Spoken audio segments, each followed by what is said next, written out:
Ma è sempre drastica la situazione perché la carenza d'organico è totale, quindi siamo arrivati al punto che anche quest'anno andranno in pensionamento un'altra 10-15 persone. Non so se verranno riuscire a quest'ora a farle sostituire, io non credo però perché con la carenza proprio a livello nazionale sarà una cosa impossibile.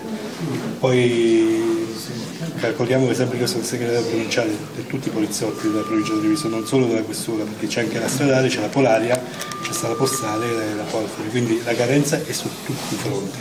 Poi l'altra cosa che, fra le tante cose che abbiamo in programma è quella della questura. Non riusciamo ad accettare il fatto di spendere 1 milione di euro circa l'anno per l'affitto di una questura che non è idonea come servizio per la Polizia di Stato. In più c'è stato un altro particolare dei parcheggi, che qua se arriva l'utente si trova senza parcheggi oppure con il cosiddetto parcheggio del carabinieri.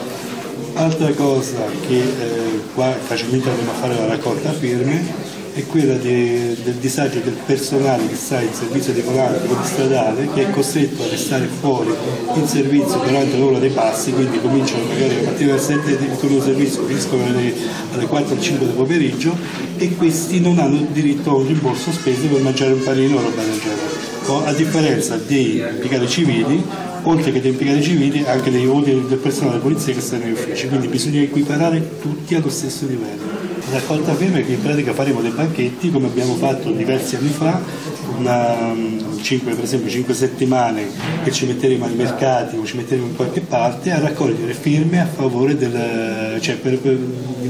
chiedere l'aiuto della cittadinanza.